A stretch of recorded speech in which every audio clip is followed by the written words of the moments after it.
Hello everyone, my name is Lowko, and today it is time for a best of 7 series of professional StarCraft 2, and what I've got for you is a bit of a special one.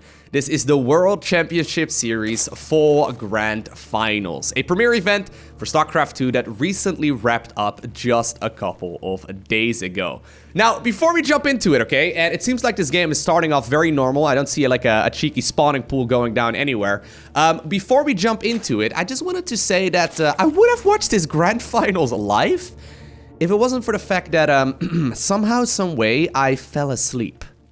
I know, that's a little bit shameful, right? I mean, I'm a massive fan of StarCraft 2. I watch pretty much every single Grand Finals, even if it's like 4 or 5 a.m. in the morning. I set my alarm, okay, to watch the Grand Finals. For some reason, even though this was played at like 1 or 2 a.m., I fell asleep.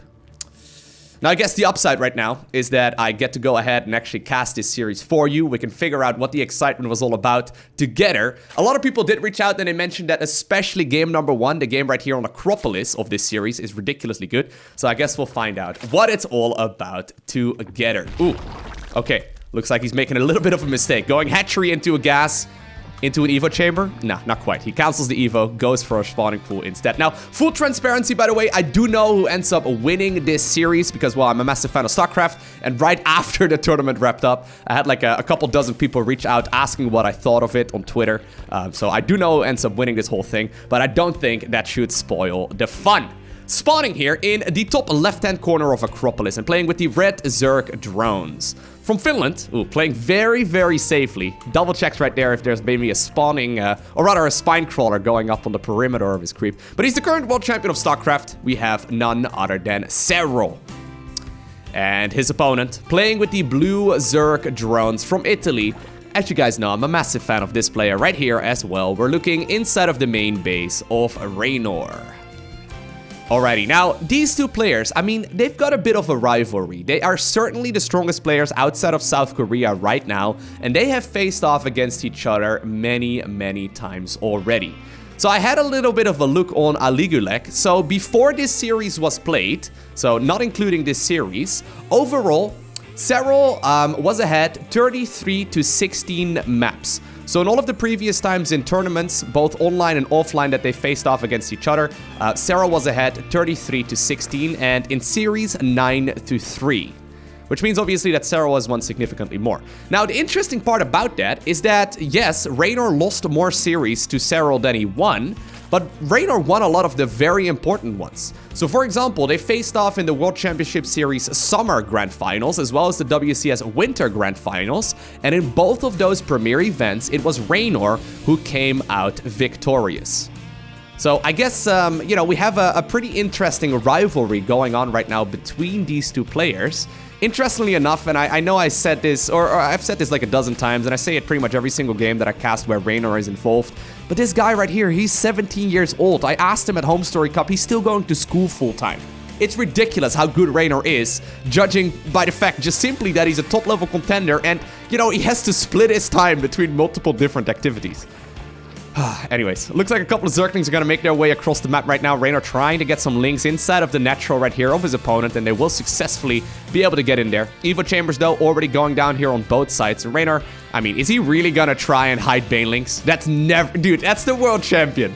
I guess you're checking for nerfs right here, right? But Reynor, I mean, that's not going to happen. Serral is way too solid when it comes to that early game defense. And really, that is what sets Serral apart. Not only is he pretty much like the pinnacle of perfect StarCraft 2 player right now, and I know I sound like a massive fanboy, but it's true. Like, this man really doesn't have much of a weakness.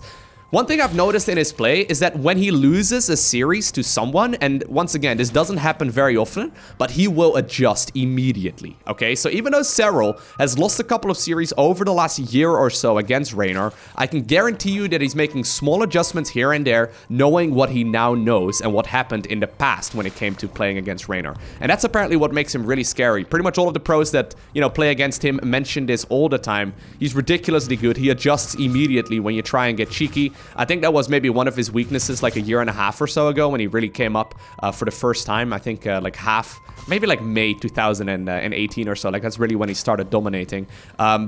Basically, a lot of people mentioned that back then he would play a little bit too macro focused. So he would basically fall in a trap that we saw Innovation fall into as well, where he would do the same builds almost every game. But he's become very flexible. He started doing a lot of all-ins, a lot of very aggressive pushes, and he started adjusting and cutting corners here and there as well, depending on what the opponent was doing. And apparently, right now, that pretty makes him the pinnacle of StarCraft 2 play. Now, obviously, Reynor, he knows that he's got a steep road ahead of him. He decides to go not actually for a Roach play, even though he's already shown the Roach Warren, but he goes melee upgrades right now and then into a Spire. This is something that we don't see all too often, actually, in the Zerg versus Zerg matchup. There's no denying that Reynor is the one player, though, that likes to play heavy Zergling styles. He's very good when it comes to Zergling counterattacks, but Mutas, on paper, are inferior to playing Roaches. Now, I say on paper because it's very easy to mess up.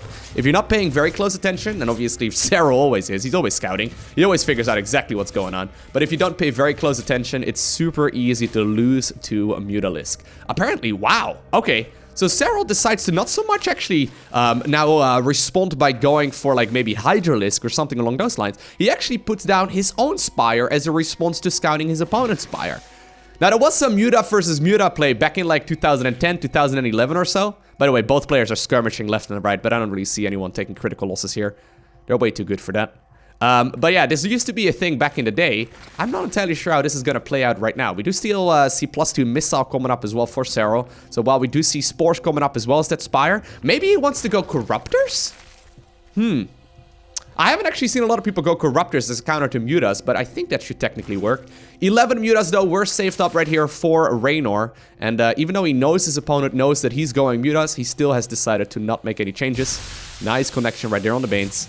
And, well, he will now also see that indeed another Evolution Chamber upgrade starts up.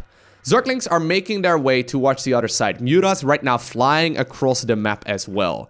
Mutas obviously give you full map control. And that's what makes them really, really strong. You can basically do whatever you like. 4th base coming up, Reynor droning up like a madman. Already going up to 80 workers right now. Yeah, exactly. So it's going to be Corruptors. Very cool. So apparently Serral doesn't want to actually play the Muta versus Muta battle. He instead goes for a bunch of Corruptors. Now, Corruptors in a straight-up battle obviously do beat Mutalisk. It's just that they are much slower, and they actually have a hard time keeping track of where the Mutas is, or where the Mutas are located. Mutas will still certainly have map control, but I guess this will allow him to not play that really tedious Infestor style where you're like either hoping for like a lucky fungal or maybe you go for like some Hydralisk play and you know, use something along those lines. I guess the Corruptors are gonna allow you to get rid of those Mutas a little bit more easily. But it's also gonna make this a little bit more difficult though. I like this position here for the young Italian a lot. I mean, essentially what this comes down to right now is that Reynor managed to get himself a 4th base up pretty much uncontested, and he's already going up towards a 5th hatchery. Now, even though Serral doesn't have, you know, much of an army here, he's still going to try and see if he can move across the map. +2 missile is going to finish up in just a couple of seconds, but you can see the value right here of that +1 melee absolutely shredding through these Roaches. And apparently the Mutas still feel brave enough to at the very least try and pick up some of these Corruptors. Oh my god, this is such an interesting battle. I mean, the army there of Serral really wasn't that big, but since the Corruptors right now can zone away the Mutalisk, maybe Reynor has played a little bit too greedy.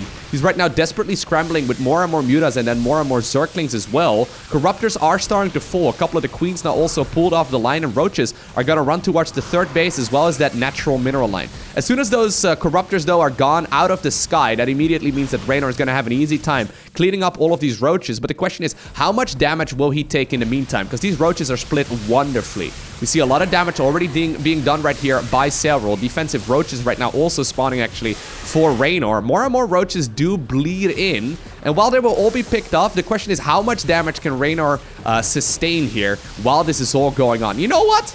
I wasn't entirely sure about the Corruptor switch and then that aggressive move out. Especially since already +1 melee was done there for Reynor and he had a very scary army. But I do actually really now like that Corruptor response. Not something that we see all too often. Queens right now also send across the map. So he's not actually reinforcing this with more Corruptors, but instead goes for Queens. Don't know if that was the correct call though, as these Mutas are now in very large numbers. The Corruptors were all picked off, and that means, yeah, these Queens are going to be nice and all, but they will not be able to make their way back home. It's not going to happen. It's not going to happen. He's instead just going to go after the Roaches.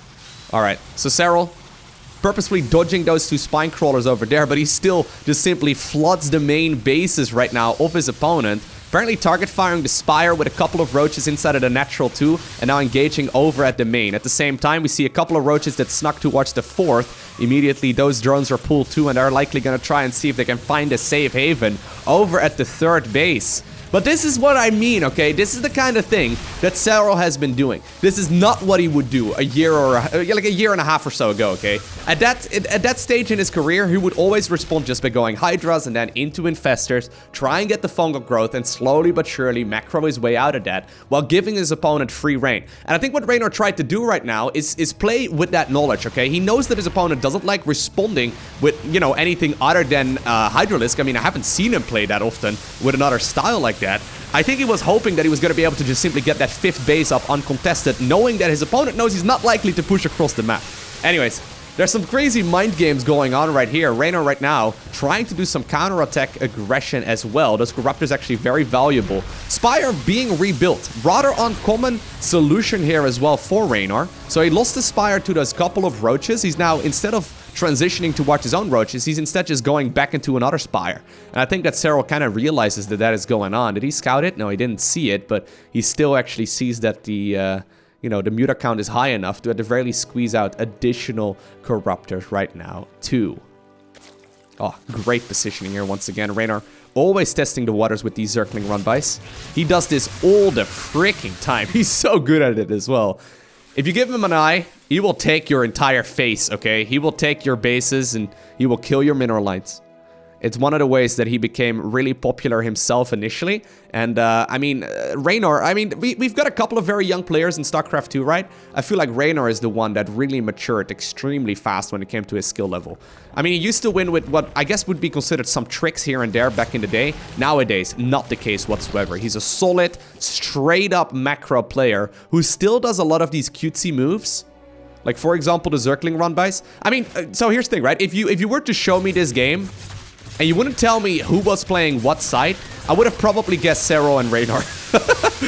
Just because Zergling plays are kind of the thing of Reynor, and I guess, well, other than the Corruptor response, this is as close to a Serral game as you can find. So I'm pretty sure that if you wouldn't have shown me the names here, I would still have guessed it pretty closely. But anyways, once again, Roaches feeling brave. Corruptors being used here to zone away the mutas, and that means that these Roaches are going to have an easy time picking up a couple of these bases. Once the 5th hatchery is gone, that means the base count will essentially be even, and both players actually have a very similar economy as well.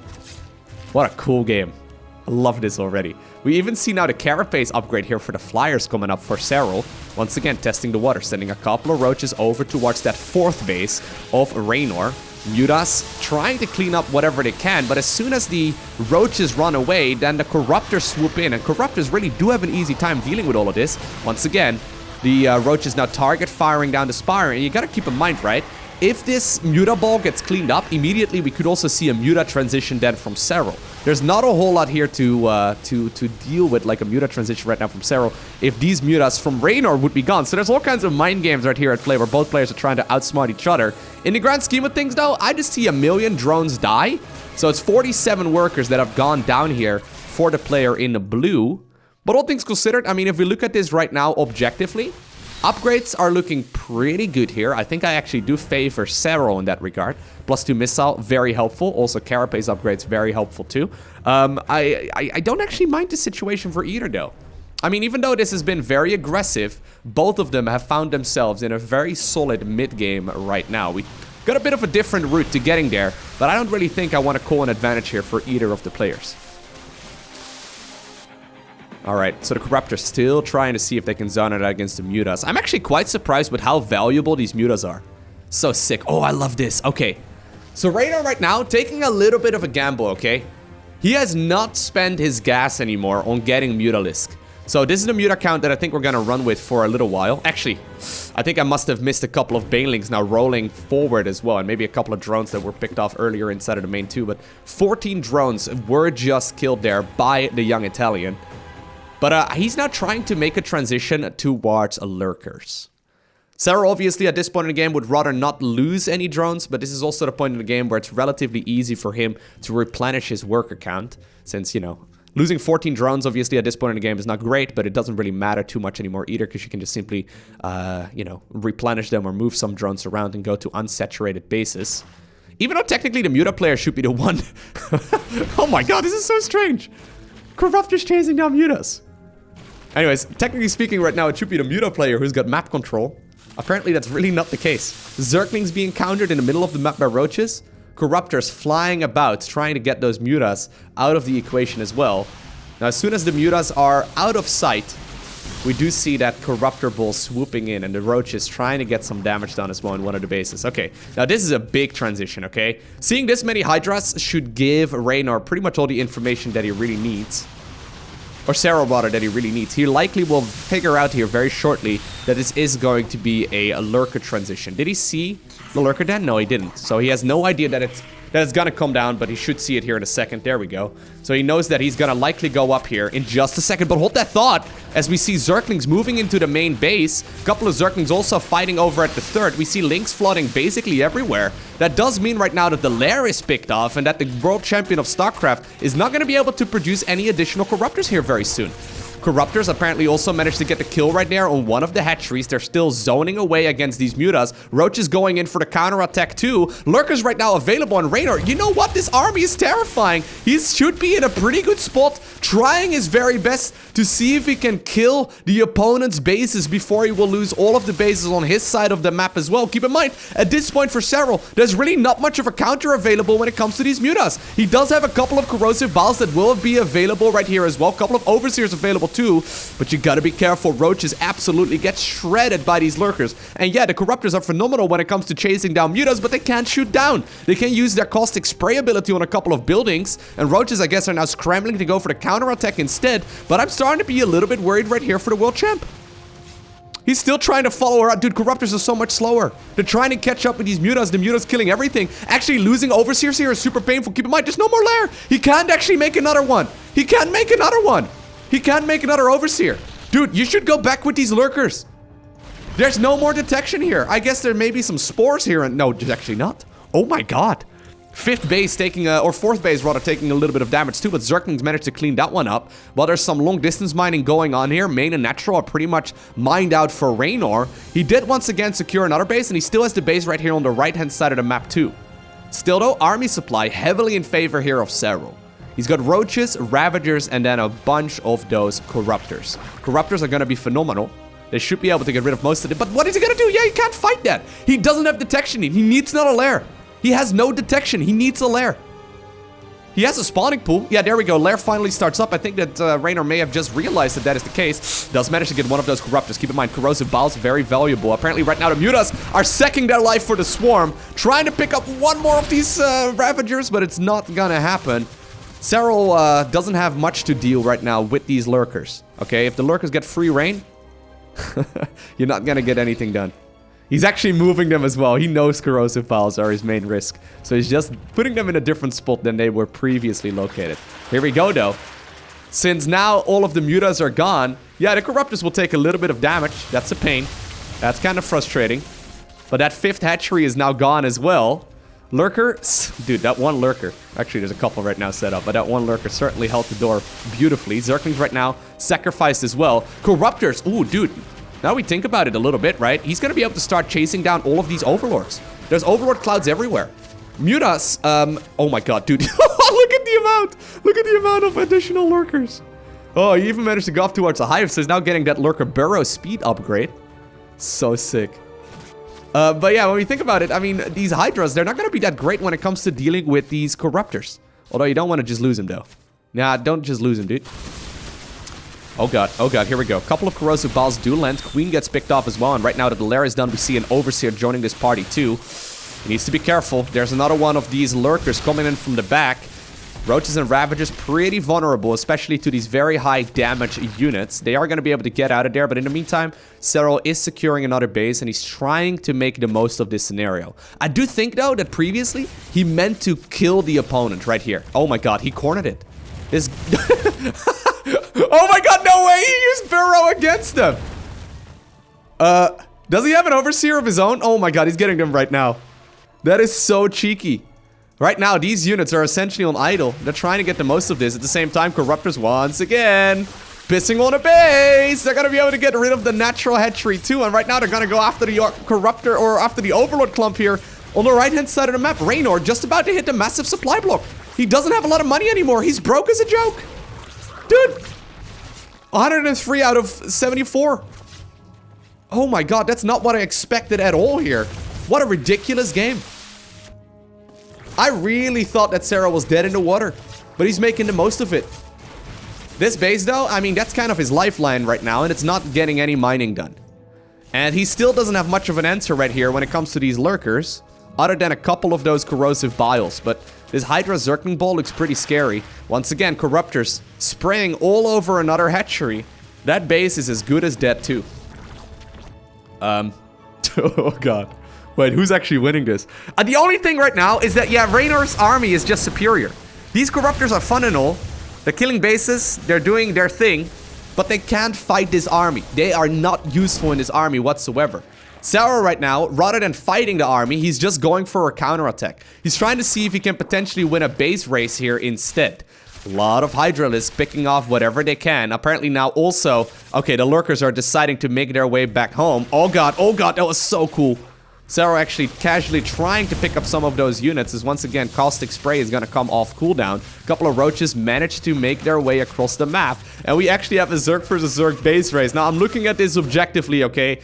There's a couple of structures remaining here for Serral, but there are a ton more right now available for the player in blue. Caustic Spray is being utilized on all of those leftover structures. Roaches and Ravagers are making their way towards the mining base of the blue Zerg player. All of the structures in the main base will slowly be picked off. Drones right now sent across the map as well. He does have some resources to build some additional extractors, and they do count in the base race. Hive right now will be picked off. Serral did not rebuild his bases, so he's now being revealed. That means that really only a couple of those structures remain, and, well, Reynor knows it. As long as he manages to pick all of those off in time, he's gonna be in a good spot. Roaches and Ravagers picking off whatever they can. They're coming in from the side right now as well. That one lurker, so valuable, and actually the Queen just shut down the final Overseer. Still though, there's a lot of pissing going on, but apparently, no, he cancelled it on accident. Caustic Spray has a surprisingly long cooldown. Reynor trying to pick up all of these extractors that still remain. He's mining a little bit. Oh my god, oh my god, oh my god, no way. Okay, hatchery falls. Reynor's gonna be revealed here in 15 seconds. Oh, dude, what a sick game. Oh, jeez. I'm still favoring Reynor here, though. I mean, I don't like these Corruptors. What are you gonna do with those Corruptors? How many structures still remain? I guess we can have a look right here. Just 3 of those extractors. 2 of them are gonna be picked off. And that means that, well, I guess this one remains. Serral has 119 minerals remaining, so he can still make a couple more. No more mining here whatsoever either, though, for the player in red. And, well, neither player actually is mining anything. I still like these lurkers a lot. Oh, he burrowed. He hoped that he wouldn't notice and that maybe these lurkers would move over him. Not gonna happen. And I think that this extractor is gonna be picked off as well. There's still one structure that was just built. Actually, he's got 2. One in the bottom left as well. But, yeah, no, he's gonna go for a third one too. These lurkers, all they need to do is just pick up and corner this army. Corruptors still flying around. Picking up whatever they can. Using their Caustic Spray on whatever they can. Lurkers, though, moving forward. They're gonna go after that structure as well, and that's it. No GG by Serral because he couldn't. As soon as your final structure gets killed, it boots you out of the game. But there we have it. Game number 1 of this best of 7 series goes in favor of Reynor. What an absolutely ridiculous game.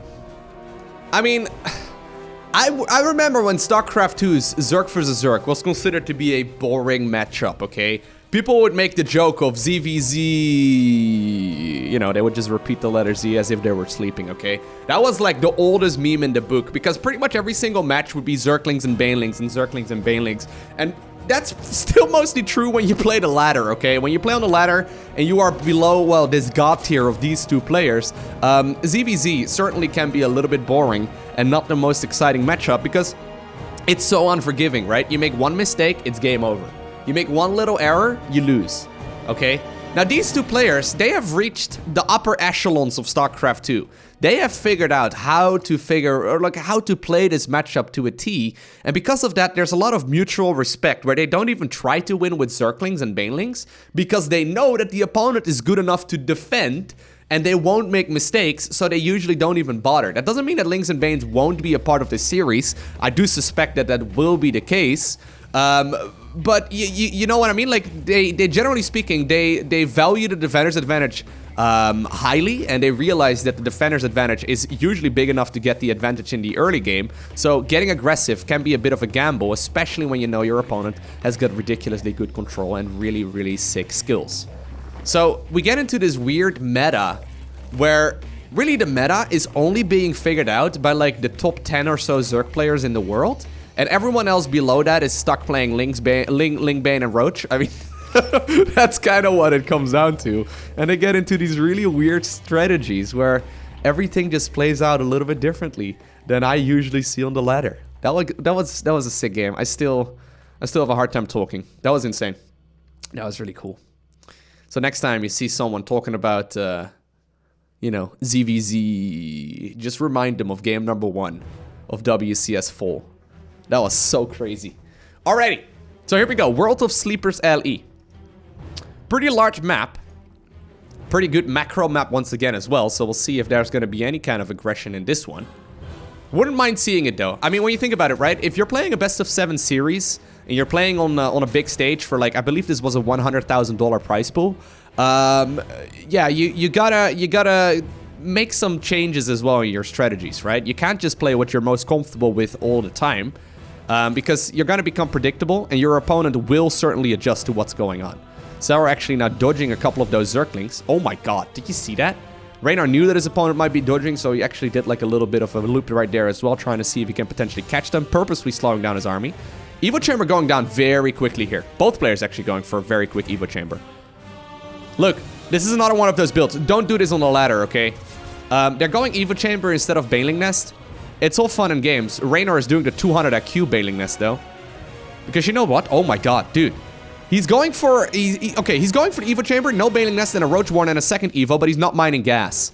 This is him just completely trying to blindside Serral. So Serral right now, I guess being punished right here for his insane scouting. That's so dumb. Like, he's creating a full wall off just to make it look as if this is a standard game. Where on the back of this, he's just making Zerglings. Okay, link speed is now done. He's waiting for additional units to spawn. I don't think he wants that Roach Warren to finish. Serral actually making a lot of units here. And oh my god, Serral, you're so freaking good. He knows that something's not right. How does he figure this out? He's going +1 melee, he's going Baneling Nest. Even though he's seen his opponent went for... Oh my dude.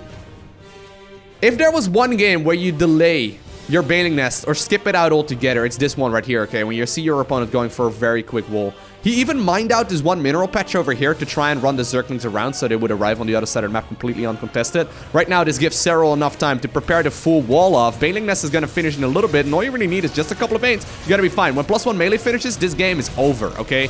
Like, Zerglings with +1 deal so much damage. A lot of links, though, are available for the player in blue. They're trying to force their way through this base right now.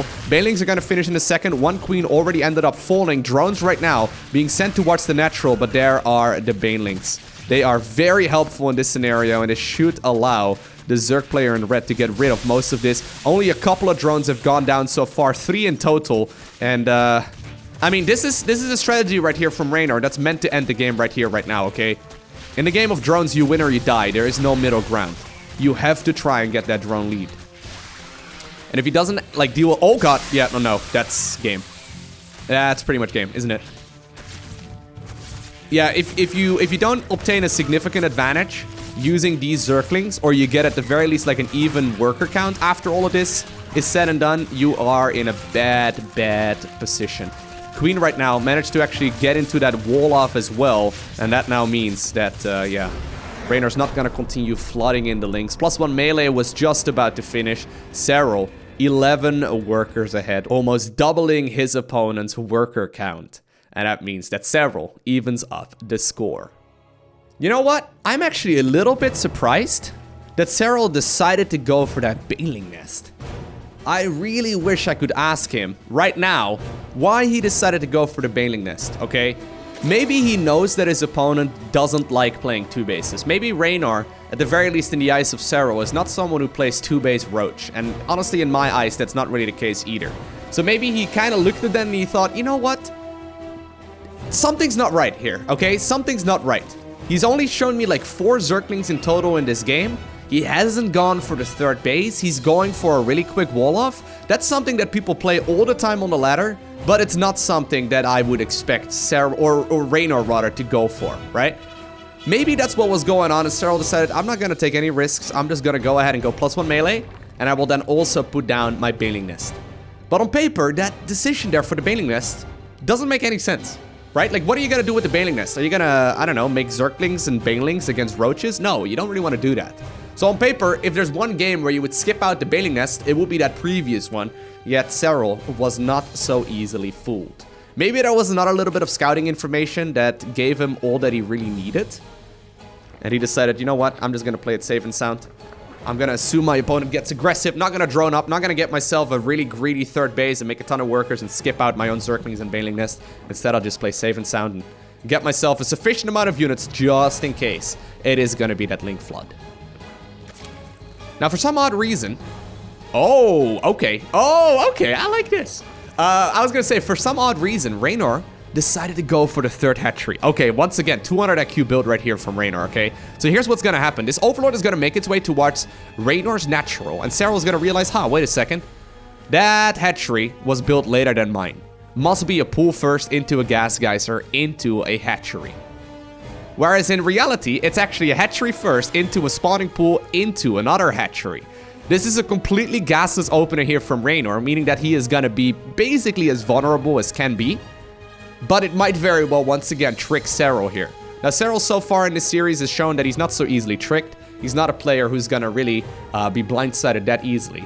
Will Serral realize right now, judging by the timing... Oh my god, I think... Oh god, he's so good! Seriously, who gets across the map right now... sees the amount of time that's still left on that, oh god, wait, no, this Overlord's gonna, okay, yeah, he's gonna see it, Who in their right mind sees that hatchery time that's still remaining? It's like, okay, it was supposed to be 35% and it's 38. That must mean there's a 3rd hatchery.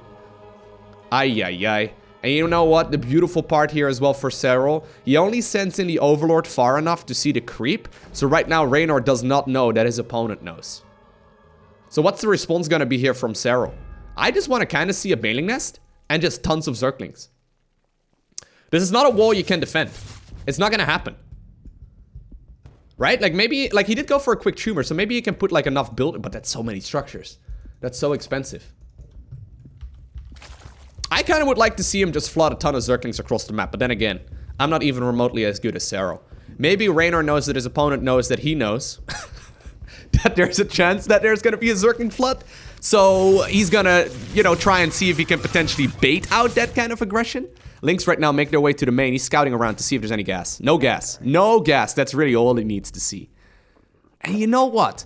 How many of us would right now, if we were in the shoes of Serral, go for a Link Flood? Because this is as greedy as a build goes. Yeah, I guess that's kind of what Reynor wants.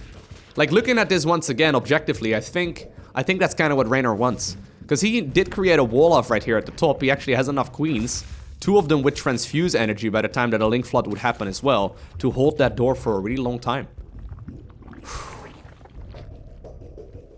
Look.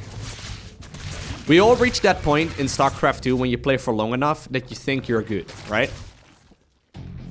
And that point in the game is usually somewhere around, like, Gold to Platinum League or so. And then once you get promoted to like Diamond League, Master League, Grandmaster League, especially once you manage to make your way to GM, and I can speak from personal experience, once you finally reach GM, you realize how much you actually suck at the game. Like seriously, when you compare the amount of skill that these players have to what like basically, in order to make these decisions, right, that Serral just made and that Reynor is making right here as well, you have to basically have seen every scenario so many times to make the perfect call. Because not only is this a strategy that only works on this map and only against this one opponent and only one of the things that You see, specifically in a tournament, because this is not a ladder game, you have to make the call so quickly, you have to try out the different responses and see what works best, and you have to then recognize exactly what's going on really quickly too. Like, your scouting information has to be on point, because if you make a mistake, it's game over. It's such a brutal matchup, and StarCraft in general is so difficult to play. It's honestly really astounding. Like, at some point you think you're really good at the game, but then at some point you realize, nope, never mind, I actually just suck. I'm actually terrible. Why did I even think that I was good? Alright, so Overseer made its way towards the main. And it looks like, for the first time in the series, we're gonna look at a seemingly standard Roach Ravager play.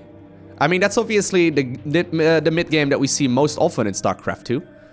Serral doing the Serral thing where he goes double upgrades. He will go +2 melee, or +2 missile rather here in just a second.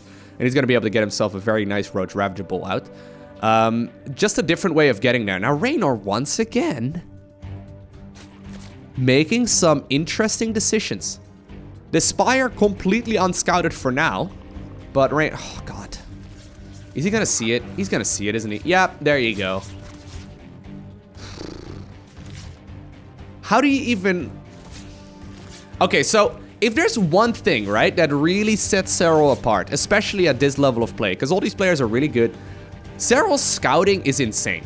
Like, don't get me wrong, Reynor's scouting is not bad, okay? But Serral's scouting is extremely vigilant, and he does it the entire freaking game long.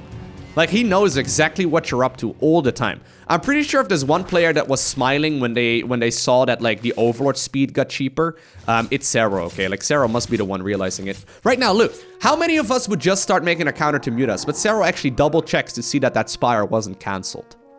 Right? It's small moves like that that set him apart above the rest.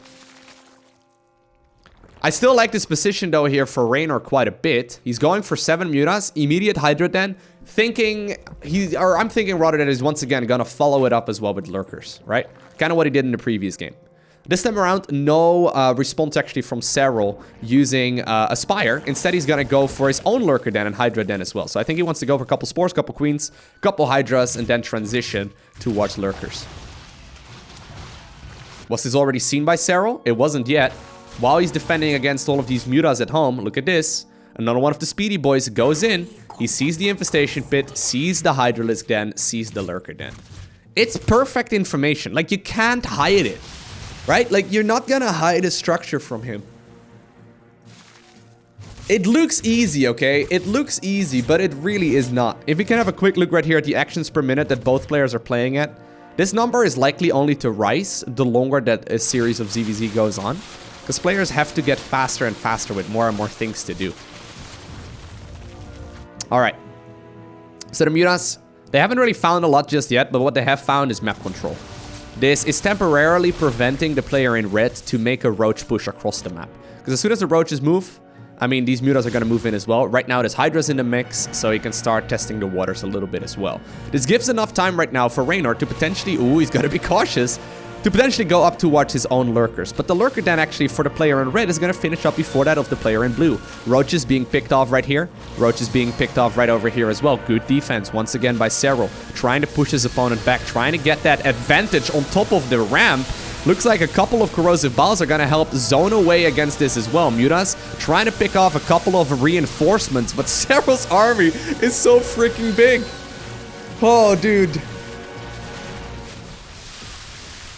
Once again, I want to emphasize that if he would have pushed 30 seconds later, he would have fought Lurkers here instead.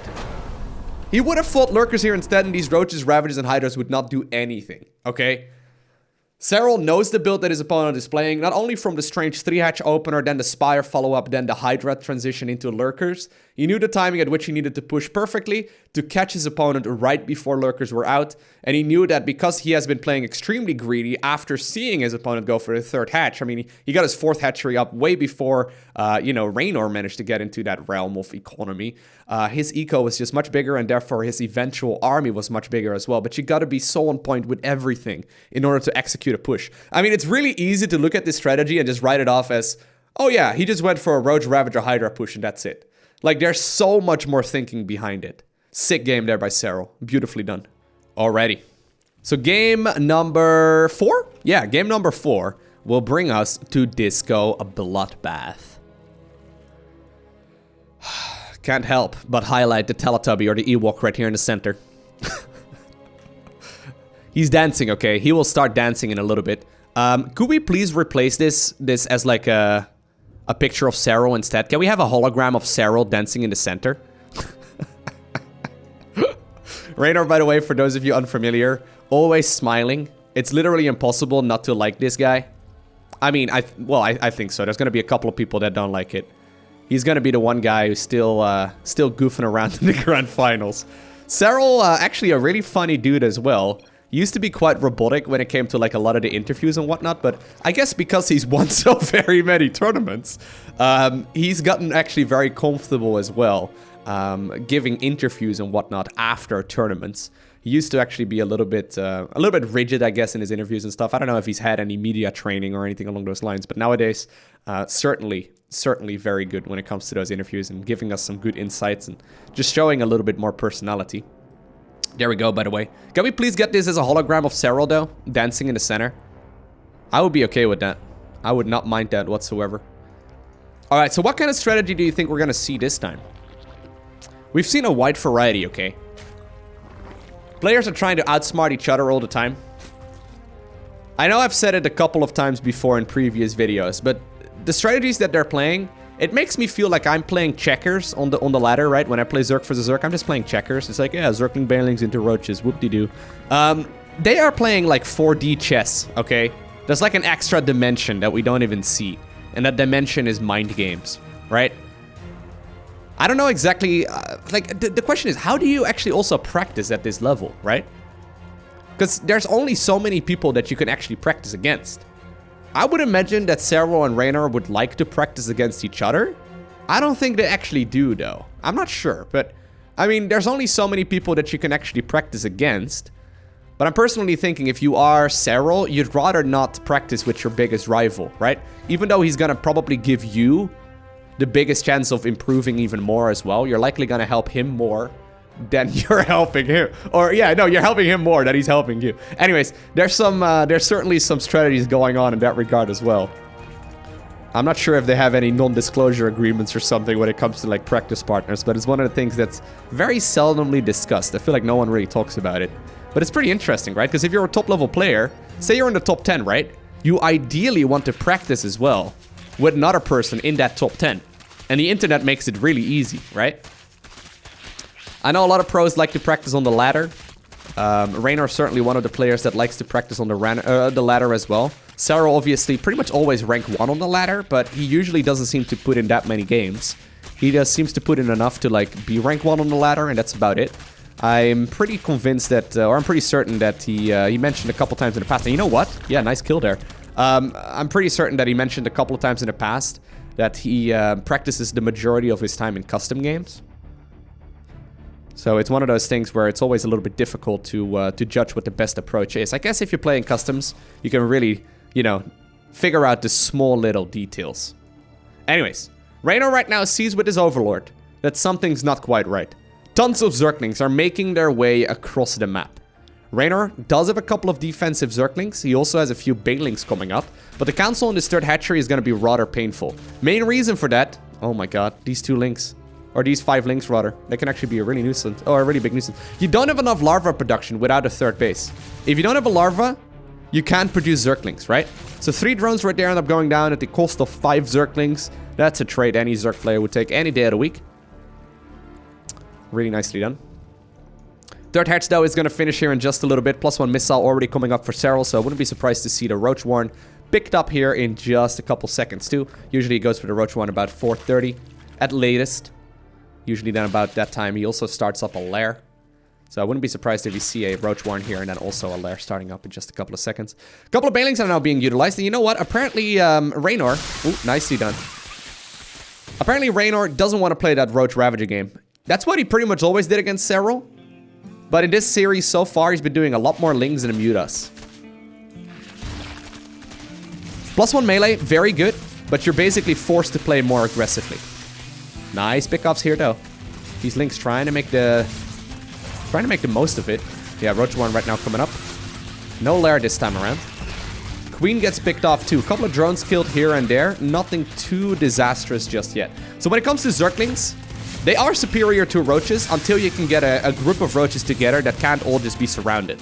So we think about like a group of roaches. If the service area on the roaches in the center is gonna be, you know, protected and they don't get surrounded by the opponent's Zerglings, usually that's the moment where roaches become superior. In the early game though, because you don't have the economy to make a lot of roaches, there's no denying that Lings and Banes are going to be superior. And that's also one of the reasons why +1 melee is a really scary and good upgrade. The only downside is that when you go +1 melee and you don't deal significant amounts of damage in the early game, you find yourself in a really bad spot. Oh my god, the defense so far so good. Because the +1 missile will finish up for your opponent, and that's when roaches really start shining. +1 attack roaches, 2-shot Zerglings, rather than 3-shot. Meaning that roaches with +1 missile will be significantly better against just pure Zergling armies. +1 melee right now finished up as well for the player in blue. We see a roach warren coming up here. I wonder if Reynor maybe wants to go for like a carapace upgrade here as well. Or if he really wants to like switch it up right now and go for missile instead. I kind of think he should just go missile instead and just cut his losses with the Zergling early game. Because it's not going to happen. You're not going to get any more damage done.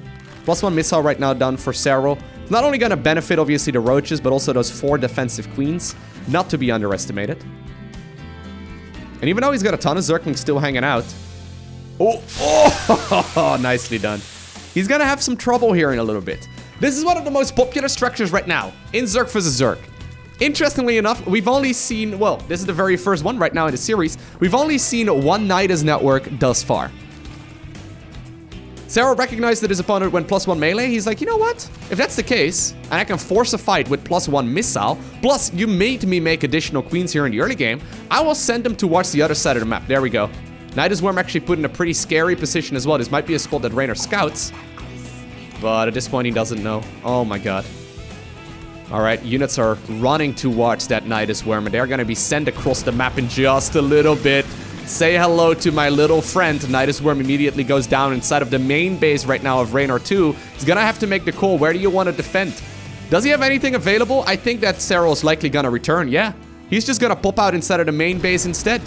+1 missile, man. It's a ridiculously good upgrade. Spire once again coming up from Reynor, but that one looks do not finish up here anytime soon. Zerglings right now going for the counterattack, but Serral preparing for that one as well. He's gonna have a hard time right here dealing with all of these Lings, but defensive roaches can hold that wall just fine. Main base is gone. Spire is gonna be picked up as well. Roaches and queens picking up drones from the high ground. Oh, God. The defense is so good, too. Look, guys, at some point, I'm just gonna start fanboying non-stop. I know I'm already doing so. But as someone who loves StarCraft, this is, like, the best we can get right now. These players are so stupid good. Especially Serral here, man. Like, he looked mortal at the beginning of the year. But, yeah, he's tightened it up so much, at least judging from these games. He's tightened it up so much. I mean, you can say whatever you want, right? But there's no denying that in this game, he was 100% superior. Okay, so that brings us to match point for the world champ. Reynor ended up winning game number 1. Serral won 3 consecutive games in a row. Now, when we talk about best players in StarCraft 2, right? I mean, I've brought this up in the past. There's a whole list of players that, you know, that come up and that people usually discuss. Generally speaking, though, all of the players on that list only dominated for maybe like a half year to maybe a year or so. There's very few that were considered to be on the top of the game for longer than a year, right? Now, it's already been a year and a half or so since Serral really started showing this extremely high level of skill. Recently winning GSL versus the world as well against all of the Korean pros. So people would usually make the argument like, yeah, he's winning outside of South Korea, but I mean, he's not competing in Korea. What are you gonna do? But he won GSL versus the world in 2018. Now he also won GSL versus the world in 2019. Serral looks extremely good there, and I actually think, as we are, like, obviously we still have this series to finish, right? But regardless, like, we can already talk about this a little bit. Even if Reynor wins this, I mean, there's no denying that Serral looks very potent. I think we're actually heading into the World Championship Series Grand Finals at BlizzCon with, once again, Serral as being the favorite. And I don't think there's ever been someone who was favored 2 years in a row at BlizzCon, right? 2018 BlizzCon, Serral looked absolutely dominant. I think, like, heading into BlizzCon once again in November, so this is going to be, I think, 2 and 3 November in about 2 months from now. Once again, it looks like Serral is the one who is going into that tournament favored over the rest. Isn't that crazy? Okay, look, I posted in the past, right? Whether or not Serral was the GOAT, the greatest of all time. And at the time, I know a lot of people were not necessarily on that boat just yet, but some of you seem to agree that, yeah, maybe he's getting into that realm already. I'll say it again. If Serral manages to win the StarCraft 2 Grand Finals of the World Championship Series at BlizzCon once again, I think there's no doubt in my mind that he is the greatest player that has ever played this game. Which is crazy to say, because when I first started watching StarCraft 2, it was just the Koreans. It was just the Koreans winning everything left and right. And at some point, Stefano came up. He sort of like paved the road for a player like Serral. Stefano obviously started winning some tournaments. Now we had Neep in 2017, smashing all the competition. But right now, I mean, Serral played against Neep at this same event at WCS Fall. He managed to 3-0 Neep. He managed to 3-0 Hero Marine. I mean, those are arguably speaking like the strongest Protoss in Terran outside of South Korea, right? Like, it's so dominant. It's so crazy. Anyways, looks like this game right here, very conventional opener. Reynor has tried a bunch of different tricks in this series so far. It hasn't worked. Apparently right now, he's gonna go back to his bread and butter, and that's just gonna be the good old standard Zergling Baneling opener. Now, coincidentally, even though this is his strongest strategy, it also seems to be the build that Serral is playing against most comfortably. So I don't really know exactly how confident he feels at this point in the game. He's tried a bunch of tricks. He's like, oh man, this always works against everyone. Why is it not working so far against Serral? Yeah, he's gonna have to step it up a notch. He's gonna have to step it up a notch. Very quick Evo chamber, once again, 330 Evo, very standard. Basically, right when the Baneling nest finishes and you get yourself a defensive Baneling, that's the moment in the game where you decide to go for the Evo chamber. Same right here for Serral. As you can see, he also starts up his Evo chamber, starts up his Baneling nest, and he's going to be able to, at the very least, get that +1 missile upgrade going very soon. And I say +1 missile because I do not see him go for +1 melee again. He's tried it a couple times so far this series. I mean, I guess in game number 1 it worked out in the end, but yeah. Yeah. That's a game that we will probably be talking about for another little while. I mean, I remember Sue versus Serral, actually, on year 0. This was a couple of months ago. I think like March or maybe April or so.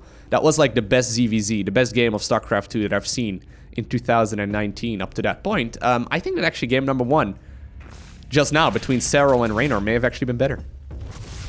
Oh god. Ooh, you see that? That's nerfs coming into play. I mean, it's just a little bit of Miss Micro. It's what I do every single time I play Zerg vs Zerg, but it's not what we expect here at this level. Reynor accidentally right-clicking all of his links to watch that one Baneling, when he probably only meant to select a couple. I mean, it's very difficult to do, you have to be really fast, but...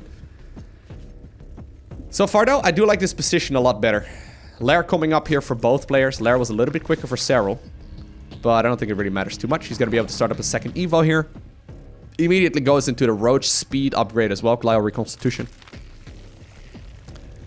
And while Serral is trying to get some leads here and there, macro here looking really solid for Reynor, right? Like, look at the supply count. This game has been pretty much even up to this point, but we have a couple workers extra. Well, only just now, I guess, is Serral catching up, but we had a couple workers extra for Reynor, and he's 10 supply up. That's very impressive, considering nothing really has died up to this point. Serral right now starts producing roaches, so that's the moment at which he will obviously start skyrocketing ahead in the supply count. But up to this point, Reynor certainly looking strong. Now, Serral, I've seen him do this a bunch of games now. He goes once again for a very quick Nidus network. So it seems like either you go second Evolution Chamber or you go Nidus Worm.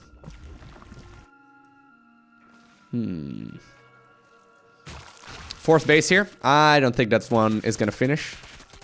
No. It's just going to cancel it. Once again, Overseer moving in. Roach is making their way across the map.